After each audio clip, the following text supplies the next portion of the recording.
Assalamualaikum warahmatullahi wabarakatuh. Selamat sore. Hari ini kita mau buat video. Sekarang kita mau wawancara dengan salah satu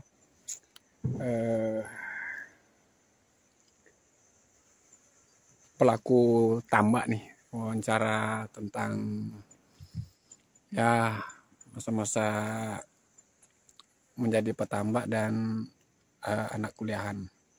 Ini kita bersama dengan Mas siapa Mas?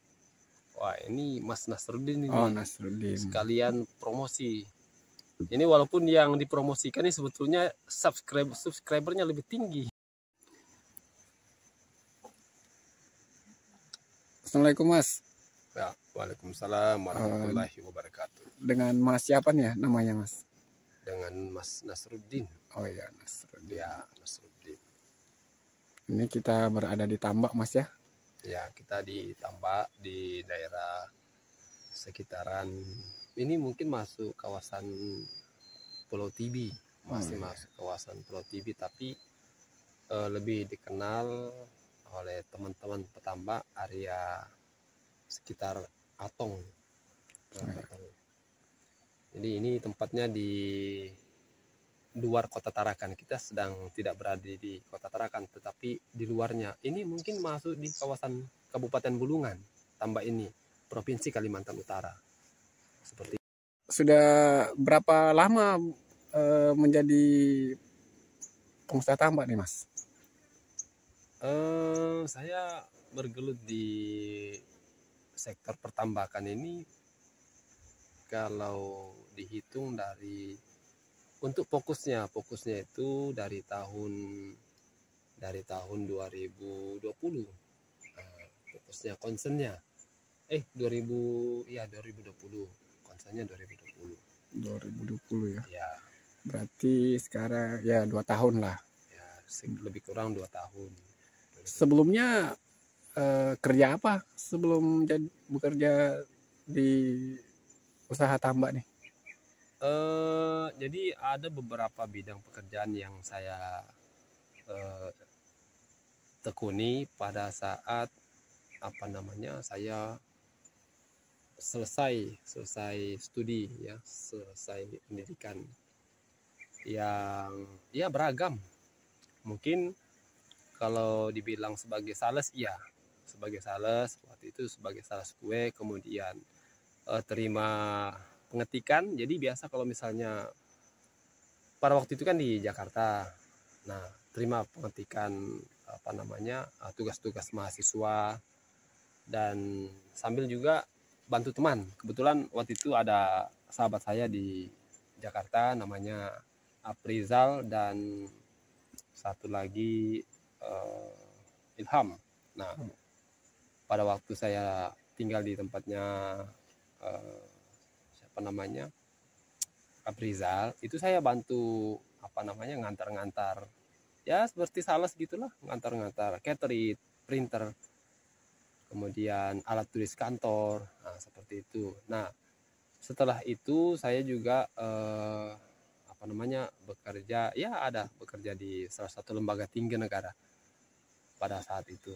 Nah kemudian setelah itu ya pernah juga masuk di dunia perusahaan, ya bagian manajemen lah kira-kira seperti itu. Nah arisan dari situ baru saya fokus di dunia pertambakan ini. Nah, seperti itu Mas kira-kira. Oh iya, jadi tadi ini ya sempat pendidikan gitu Mas ya? Ya. Sekarang terakhir jenjang pendidikannya apa tuh Mas? Ya, SMA kah, SMP atau? Kalau mungkin dilihat tampang ya dari sisi penampilan, mungkin orang tidak yakin bahwa saya ini lulusan magister atau mungkin orang bilang master seperti itu. Ya namanya kita penampilannya terbiasa dengan seperti ini, apalagi kita duduknya di sekitaran hutan. Ini katakanlah hutan ya kan, karena dikelilingi dengan pohon-pohon mangrove.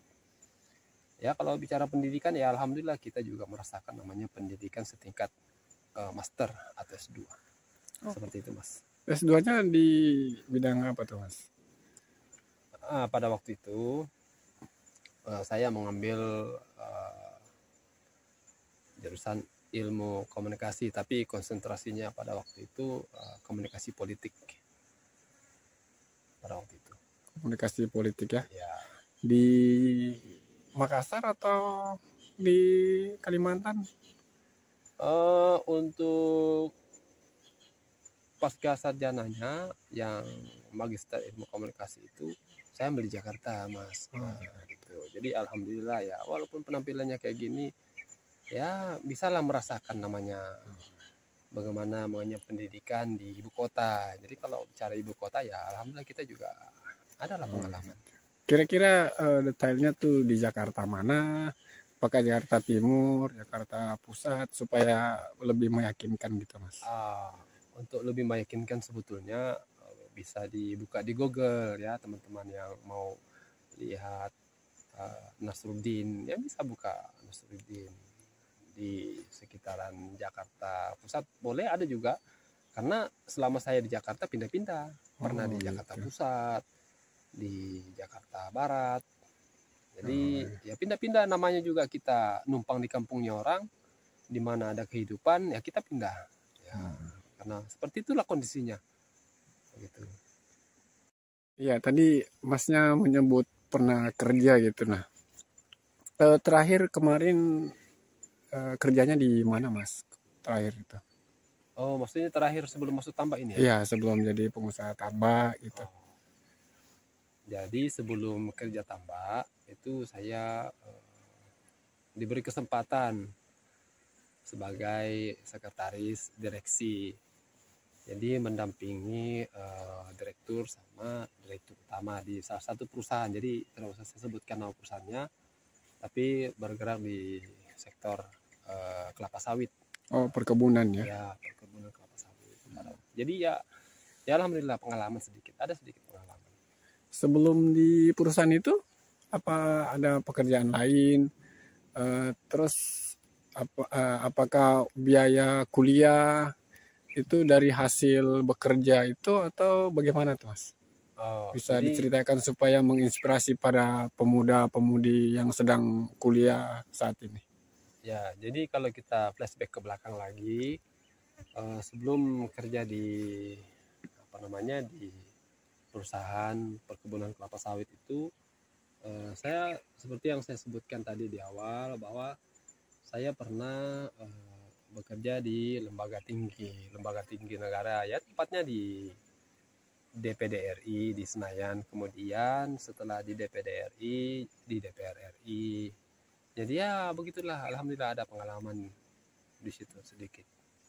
Nah, kemudian kalau bicara biaya selama menempuh pendidikan studi, ya kita bersyukur bisa mencari rezeki sendiri pada waktu itu tanpa harus membebani orang tua untuk mencari biaya. Nah, seperti itu kira-kira. Jadi ya namanya kita punya niat ya, kita punya niat bagus, insya Allah itu akan selalu ada jalan. Allah Subhanahu wa Ta'ala akan menunjukkan kita jalan ya, selama kita mau berusaha ya dengan niat yang baik. Tentu ada aja jalannya, seperti itu.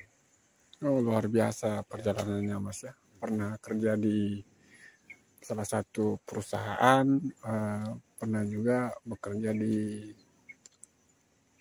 Jakarta gitu ya. Ya inilah Masnya ini sebagai apa ya, inspirasi, bisa jadikan inspirasi untuk anak muda yang sedang kuliah untuk terus semangat. Oke, kita break dulu, nanti kita tanya lagi beberapa hal tentang Masnya nih. Tadi Masnya menyebutkan kerja di gedung di DPR RI sama DPD ya, Mas ya? Ya, betul. Kemarin tuh di komisi berapa, Mas? Oh, pada waktu itu saya mendampingi anggota DPR dari Komisi 4. Nah, jadi Komisi 4 ini mitra kerjanya adalah Kementerian Perikanan. Kemudian kalau tidak salah waktu itu masih lingkungan hidup juga masuk sepertinya. Saya ya itu seingat saya itu Komisi 4 pada waktu itu. Terakhir tahun berapa tuh Mas di DPR RI? Oh terakhir, jadi terakhirnya itu Tahun saya resignnya tahun 2017, tepatnya 2017. bulan Juni. Ya, Oh sudah 3 tahunan Mas ya? Ya bulan Juni. Sudah 3 tahunan. Ini sebagai apa di sana? Staf biasa atau? Kalau bicara posisi staf, sebetulnya kalau di DPR itu untuk yang mendampingi anggota dewan, ya itu ada 2. Ada namanya sekretaris, ya sekretaris, ada tenaga ahli. Nah, pada waktu itu ya alhamdulillah saya dipercaya sebagai tenaga ahli pada waktu itu. Oh tenaga ahli ya. Ya, Luar biasa Mas ya. ya kita bersyukurlah. Ya. Namanya kita punya niat bagus. Alhamdulillah ada aja kesempatan-kesempatan baik yang ditunjukkan oleh Allah Subhanahu wa taala kepada kita. Ini kan menjadi pengusaha tambak lah Mas ya, hitungannya kan jadi wirausaha lah Ya, hitungannya. betul. Kalau apa ya, kira-kira memilih lah antara menjadi wirausaha dan menjadi karyawan suatu perusahaan, itu bagaimana ininya Mas, nuansanya gitu. Oh, itu dia yang sangat menarik pertanyaannya ya. Jadi sebetulnya begini. Kalau misalnya kita dapat kesempatan ya, apalagi belum punya pengalaman untuk bekerja sebagai karyawan di salah satu perusahaan, sebetulnya memang harus kita jalani dulu supaya kita punya pengalaman di situ. Pertama dari pengalaman pekerjaan, kemudian kita juga dapat ilmu dari situ. Nah, kalau misalnya hitung-hitungan pendapatan ya di situ baru kita bisa baru kita bisa munculkan perbedaan yang sangat sangat besar ya. Nah, memang wirausaha pendapatannya besar, lumayan sih ya dibanding kita jadi karyawan. Gitu. Cuma kalau misalnya untuk mendapatkan pengalaman, kemudian untuk mendapatkan ilmu, atau mungkin kita belum bisa masuk ke dunia usaha ya kita jadi karyawan dulu lah, nggak masalah, sebagai batu loncatan kan gitu. Nah, seperti itu. Mas Nasrudin, saya juga mendengar nih Mas Rudin memiliki 4 saudara, 6 saudara.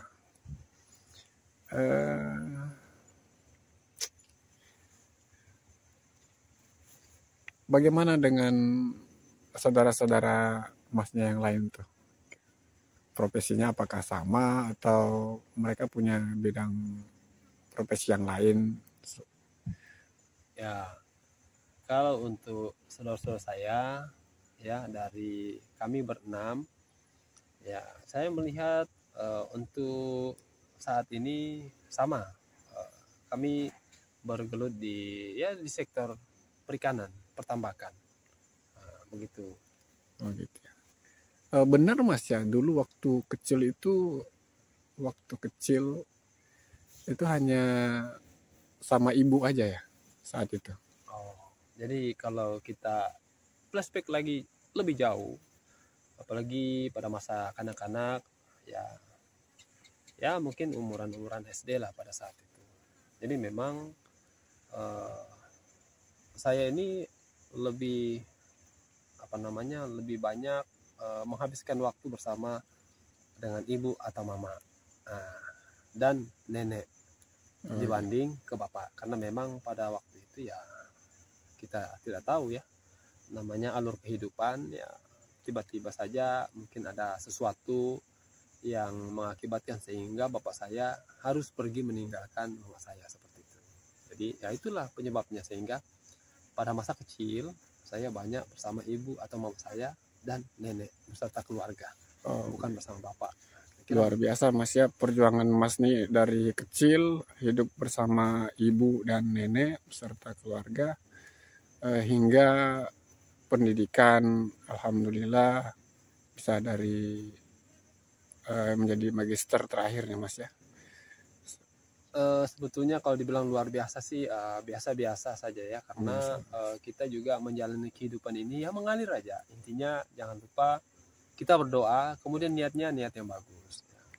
Itu aja kunci sukses itu. Maksudnya bagaimana bisa sukses di bidang pendidikan, niatkan bahwa saya ini ingin menuntut ilmu, kemudian ingin membahagiakan keluarga, kemudian ingin memperbaiki sistem di dalam kekeluargaan, terutama bagaimana sistem berpikir ya yang bagus ya, kira-kira seperti yang bagusnya tuh pasti ya kita punya rujukan lah. Nggak mungkin kita bisa berpikir bagus kalau tidak punya rujukan ya, terutama dari sisi pendidikan. Kalau memang pendidikan tidak bagus ya buat apa pemerintah bangun pendidikan.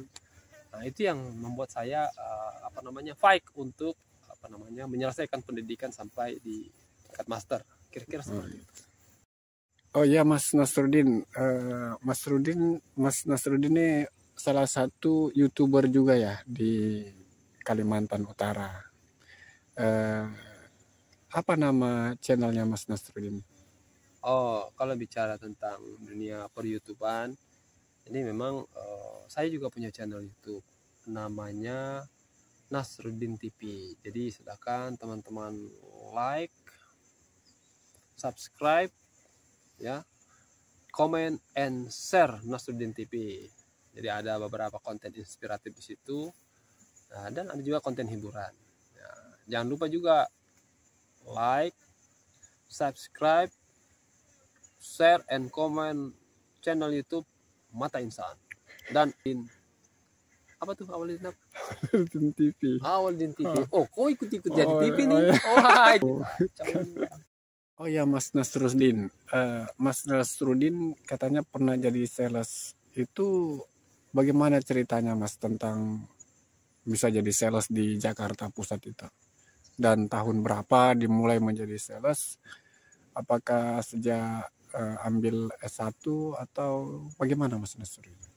Oh, jadi pada waktu itu kejadiannya saya berangkat dari Kota Makassar karena saya sempat kuliah di Kota Makassar pada saat itu, tepatnya di Pangkep, bukan Kota Makassarnya ya, cuma memang sempat tinggal di Kota Makassar.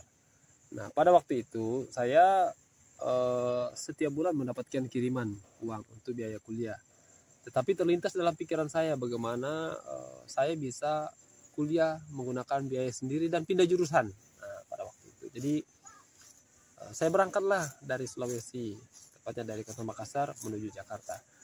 Nah di Jakarta itu ada kakak saya yang sekarang sudah almarhum ya, Al-Fatihah buat kakak saya Samsul ya, yang dipanggil abahnya Prina. Jadi pada saat saya tiba di Jakarta, almarhum ini kakak saya ini menjemput saya di pelabuhan karena saya pada waktu itu berangkat bukan menggunakan pesawat tapi menggunakan kapal laut. Tiba di Jakarta saya dijemput langsung ke kontrakan.